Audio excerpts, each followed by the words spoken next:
अस्सलाम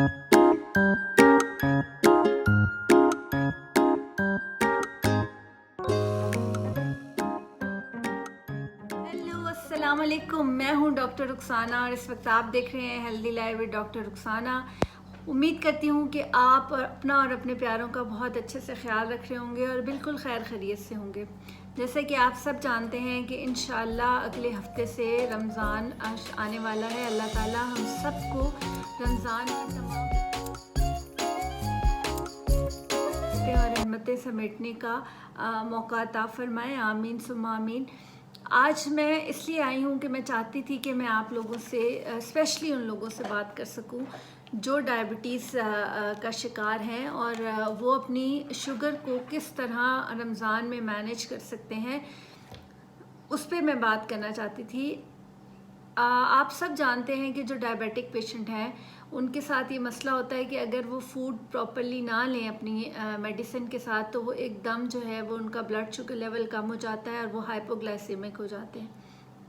इसलिए उनके लिए ज़रूरी है कि उनकी मेडिसिन के साथ साथ उनकी डाइट भी उनकी मेडिसिन के मुताबिक एडजस्ट की जाए। 2016 में पूरी दुनिया में 13 डिफरेंट मुस्लिम कंट्रीज़ के रिलीजियस स्कॉलर्स और डायबिटिक स्पेशलिस्ट ने मिलकर एक गाइडलाइन तैयार की जिसमें तमाम पेशेंट्स को उन्होंने 3 जोन में डिवाइड कर दिया। वन बाय वन मैं तमाम जोन्स जो उनके कलर्स के साथ आपसे डिस्कस करूँगी। सबसे पहले वो लोग हैं जो रोज़ा रख सकते हैं वो, और जो है वो माइल्ड रिस्क के साथ या माइल्ड रिस्क फैक्टर्स के साथ वो होते हैं। उनमें वो लोग आते हैं जो टाइप 2 डायबिटीज़ के साथ हैं और उनकी शुगर वेल कंट्रोल्ड है और वो मेडिसिन इस्तेमाल करते हैं जो 1 या 2 दफ़ा दिन में मेडिसिन इस्तेमाल करते हैं। दूसरे नंबर पे टाइप 1 वाले वो पेशेंट आ सकते हैं जिनकी शुगर अगेन वेल कंट्रोल्ड है और वो दिन में सिर्फ एक जो है वो बेजल इंसुलिन इस्तेमाल करते हैं जो लॉन्ग एक्टिंग होती है और एक ही दफ़ा इस्तेमाल होती है। या फिर वो लोग जो 2 दफ़ा भी इंसुलिन लेते हैं मगर उनकी शुगर जो है वो कंट्रोल्ड है। उसके बाद येलो जोन में वो लोग आते हैं जो मॉडरेट रिस्क के साथ हैं, जो टाइप 1 डायबिटीज़ के पेशेंट हैं स्पेशली, और जिनकी शुगर जो है वो कभी कंट्रोल होती है और कभी कंट्रोल नहीं होती और जो है वो दिन में 2 दफ़ा इंसुलिन इस्तेमाल करते हैं। या टाइप 2 के वो पेशेंट जो ओरल मेडिकेशन पे हैं और दो या दो से ज़्यादा दवाइयाँ इस्तेमाल करते हैं मगर उनकी शुगर जो है वो उसके बावजूद जो है वो अनकंट्रोल रहती है। या वो प्रेग्नेंट औरतें जो डायबिटीज़ है जिनको, मगर वो उनको सिर्फ डाइट कंट्रोल पे रखा गया है और जो है वो मेडिसिन इंसुलिन की सिर्फ एक ही जो है वो उनको डोज वो यूज़ करती हैं। ये लोग अपनी सेहत को देखते हुए और अपने डॉक्टर के मशवरे से रोज़ा रख भी सकते हैं और छोड़ भी सकते हैं। नंबर 3 पे रेड जोन आता है जो हाई रिस्क पेशेंट हैं हमारे पास, जिनकी शुगर अनकंट्रोल्ड है, चाहे वो टाइप 1 है और टाइप 2 है, जो दिन में 2 या 2 से ज़्यादा दफ़ा इंसुलिन का इस्तेमाल करते हैं, और वो प्रेग्नेंट औरतें जिन्हें हर मील के बाद इंसुलिन लगती है।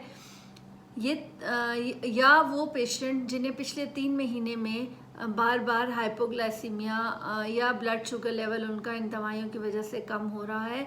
ये सारे पेशेंट जो हैं ये रेड जोन में आते हैं और इन लोगों को बेहतर है कि ये लोग रोज़ा ना रखें।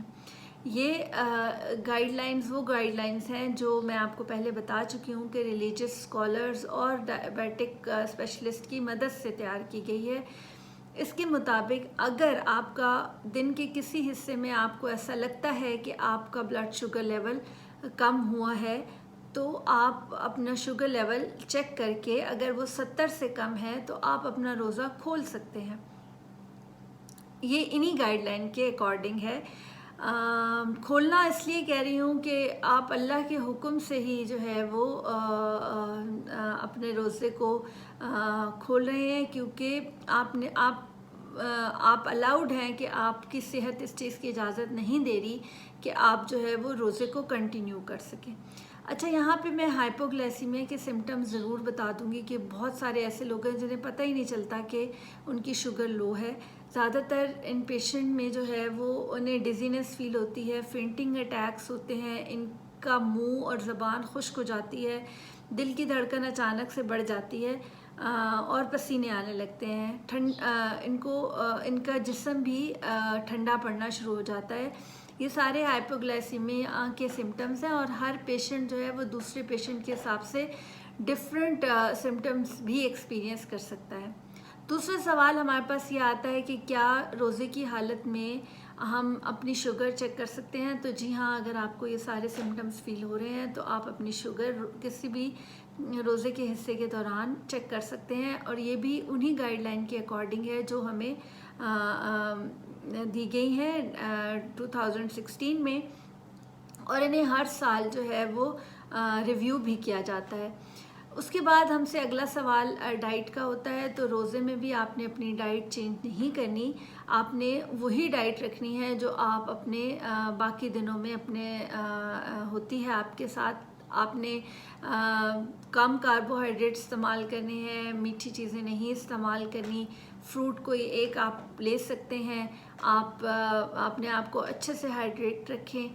और इसके अलावा अगला सवाल जो हमसे ज़्यादातर लोग पूछते हैं वो एक्सरसाइज का है। तो रमज़ान में क्योंकि आपने अपनी डाइट ऑलरेडी कंट्रोल की हुई होती है और आप 5 वक्त नमाज और तरावी अदा करने के लिए जाते हैं, तो एक महीना आई थिंक ये वाली एक्सरसाइज आपके लिए इनफ है। स्पेशली वो लोग जिनकी एज 45 या 40 से ज़्यादा है और वो इतने एनर्जेटिक नहीं हैं, तो वो अपनी इस महीने में अपनी एक्सरसाइज को स्किप भी कर सकते हैं। अदरवाइज़ अगर कोई लोग जो एथलीट्स हैं और जो यंगस्टर्स हैं और टाइप 1 डायबिटीज़ के साथ हैं और अपने आप को एनर्जेटिक फील करते हैं according to their sugar control, तो वो अपने हिसाब से माइल्ड टू मॉडरेट एक्सरसाइज कर सकते हैं। उम्मीद करती हूँ कि आपको इस वीडियो से फ़ायदा हुआ होगा।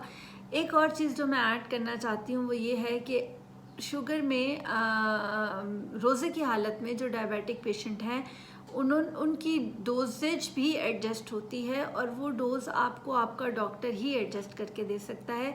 तो जब रमज़ान शुरू होने से 3 या 4 दिन पहले एक तो आप अपने शुगर को अच्छे से मॉनिटर कर लें और उस शुगर रिकॉर्ड के साथ अपने डॉक्टर के पास जाएं और अपनी मेडिसिन्स को एडजस्ट कराएं। ये बहुत ज़रूरी है। उम्मीद करती हूँ कि आपको मेरी वीडियो अच्छी लगी होगी। अगर अच्छी लगी है तो इसको लाइक, शेयर और सब्सक्राइब ज़रूर करें। अगली वीडियो तक के लिए इजाज़त दें और अपनी रमज़ान में मुझे अपनी दुआओं में ज़रूर याद रखें। फिर मिलेंगे किसी नए टॉपिक के साथ। Bye bye.